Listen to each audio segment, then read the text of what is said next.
Hello again, hope everyone is doing well. Today's video is episode 8 of the top 10 high selling AFL rookie cards from eBay series. This week is ending the 6th of November 2022. So I haven't been able to get many non-top 10 videos in recently. Firstly, my package hasn't arrived yet for my recent purchase, so hopefully that video will be coming out soon. And I do also have a few others in the books, but at the moment I am enjoying this series because it's keeping me a bit more honest with making weekly videos, and I hope you guys are enjoying that too. But on to the weekly sales data. We had $93,276 worth of AFL Select sales on eBay for the week, and 2,559, that's the number of sales for the week. These numbers are both down from the prior week and significantly down from the last few weeks. We're still seeing the ladder downwards from the release of 2022 Optimum, but just waiting for that plateau to see what it stabilizes at, and I don't think that's too far away. The value drop in sales from last week is about 20k, so it's smaller than the drop has been in previous weeks. But now on to the top 10 list. I'm still going to be doing top 5 Optimum and top 5 other, but this week I'm going to be starting with the other list just to mix things up. So in number 5 spot, we've got Sam Walsh and his rookie from 2019 Dominance. This one is numbered out of 250, numbered 234, and it sold for $123.50. I remember when this card first came out, and I don't think it's dropped a huge amount actually. If anything, it's gone up, way up from where it started when it was first released, but then it maybe hit a peak in 2021, I believe, when Walsh was really outperforming Cripps in that Carlton team, and he almost won a Brownlow really that season. So last season he came a bit back down to earth. He still played great, but he didn't have that same kind of level of season as in 2021. But at 123.50, my thinking has changed a bit on this, seeing what some of the more recent player cards are selling for. And although it's still speculative with Walsh, like it's early in his career, I think he is one of the biggest locks to be a future star in the league. Like, unless something really bad happens to him, I do think he's going to be the next superstar of the league once people like Cripps, Bontempelli, Petrarca, and even Oliver, he's a bit younger, but once they start getting a bit older, Walsh is going to be the person that steps into their shoes, or at least one of the people in my eyes. So at $123 for one of his best rookie cards, I don't think it has huge growth potential because it's so highly priced already, but I think it could definitely stay around this price and see some kind of upside into the future.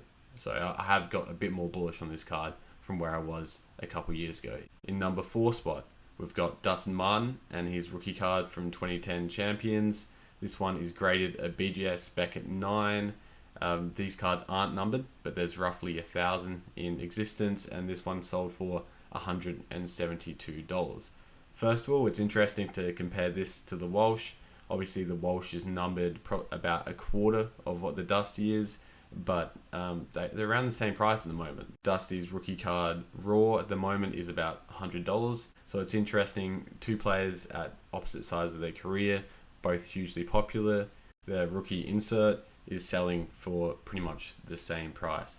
But this one is graded at BGS 9 at $172. I think this is a very fair price, especially when you consider the grading fees and how much it costs to send things overseas these days, the really bad exchange rate from Australian to US dollars. So I think the buyer got a really fair price. In number 3 spot, we've got the exact same card, but graded a BGS Gembint 9.5 instead. This one sold for $548. So I think this was the same seller. There might have been a bit of a case of he got such a strong price for the 9.5 that he was willing to give away the 9 for a lot cheaper. And that definitely could have been part of it, but there is a huge gulf between the two. There's like $350 to $400. It is a better grade, but I don't think that 0.5 to me adds that kind of value, that $350 to $400. And personally, I think at $548, it is kind of overpaying for this card. I also have a personal thing where if you're going to pay a huge premium for a graded card, then I'd want it to match the rest of the cards in my collection. So if this person has a bunch of BGS 9.5s and this is kind of filling a hole in the collection, then I'd understand it. Maybe he has the Dusty DPS in a 9.5, and you want to match him up. I'd kind of understand that. But if you just have other cards graded by CGA or Raw, I don't really understand paying this premium, because you're not going to be able to complete any kind of sets with it. But just taking a step back as well, going back to that Sam Walsh comparison, I'd like to hear what you guys think is the better value right now. On one hand, you can take the Dustin Martin, tried and true, has done everything you could really ask for in a football career, and his rookie card's selling for about 100, but it's unnumbered and there's about 1,000 copies, versus Sam Walsh, who is a real up-and-coming superstar in the league. His rookie card is selling for a very similar price, numbered to 250. And you also have to take into account that Sam Walsh has a lot more rookie cards than Dusty has. So although it is numbered lower, his overall population of rookies is much higher. So I'd be interested to see what you guys think about that. The last thing I want to say about this card actually is this might turn into a real opportunity. I mean, if you can buy one of these for $100 raw and somehow get a high grade with, say, PSA or BGS and get 5 times the price, I could see people doing this, and it would make a lot of sense if, say, I got home, I know I bought one of these cards, and if it's looking in perfect condition and I can get 5 times the price through grading with an American service, well, it kind of makes sense to me. Like, I don't really want to do it, but if that's what the market's willing to pay, my hand's kind of forced, because it's just too good a return to ignore. In number 2 spot, we've got Connor Rozee and his DPS from 2019 Dominance. This card is numbered 145 out of 175 and sold for $558. Rozee is another young superstar in the league, in the same draft class as Walsh and Bailey Smith. He got his first All-Australian in 2022, which was very impressive, and I think he is going to have an amazing career. It's kind of just picking which one will be the number one from that draft crop is the hard part. At the moment, I would say Walsh, and then probably Smith, and then Rozee, but you never know how it's going to work out. And $558, that's a very strong price. That leads us into number 1. And number 1 is Patrick Cripps and his DPS from 2014 Honours 1. This one is numbered 33 out of 400 and sold for $778. From the tone of my voice, you can probably tell that this is a surprisingly high sale. I know he won the Brownlow in 2022 and there's lots of hype around him, but nearly $800 for a card numbered out of 400, that just seems huge. Like the only card comparable to this is really the Dusty DPS, which is numbered out of 400 and sells for not too far higher than this at the moment, maybe about 900 to $1,000 on a really good day. But Cripps obviously is pushing up to that level in popularity and in legacy.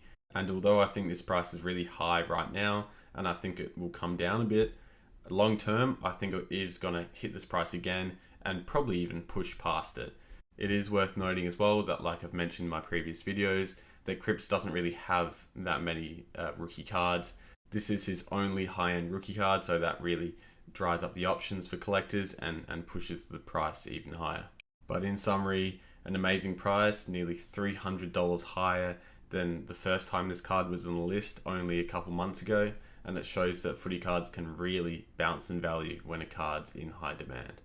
Okay, now onto the Optimum portion of the video, and in number 5 spot we've got Greg Clark and his Platinum DPS from 2022 Optimum.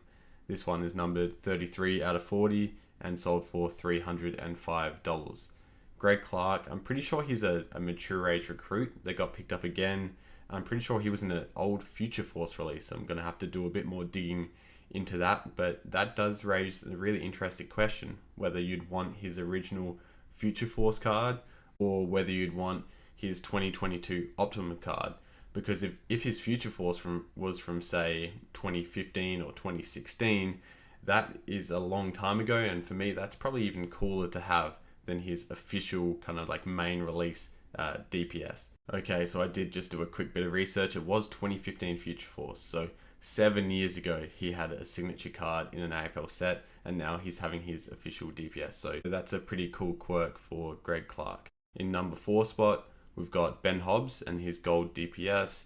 This one is numbered 8 out of 85, his jumper number, and it sold for $318. Now with these jumper numbers, as you guys know, there can be a huge rise in price, so it's hard to know a reasonable price.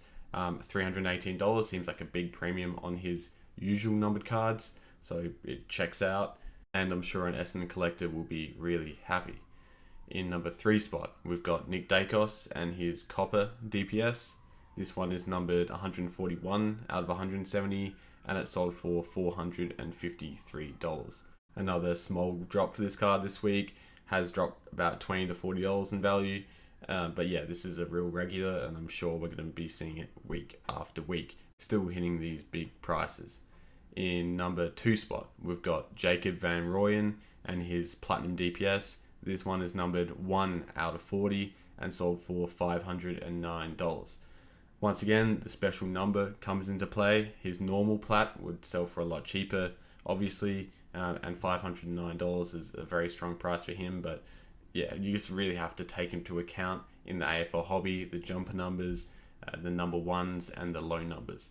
And in that similar vein, in number 1 this week, we've got Nick Dacos and his copper DPS. This one numbered 7 out of 170, and it sold for $551. So this is a perfect example. We just saw one numbered in the 140s, sold for $450, and then one numbered a single number, so sold $100 more for $550. So people really put a lot of emphasis on it. And I wouldn't pay $100 more just for a single number. Maybe I would for a number 1 or 2 or even 3, but number 7, it doesn't really give me the same feeling, so I wouldn't be paying up for it. But that's the list for this week. If you enjoyed, please like, comment, subscribe as usual, and I'll see you for the next week's list, and hopefully some videos in between. Cheers.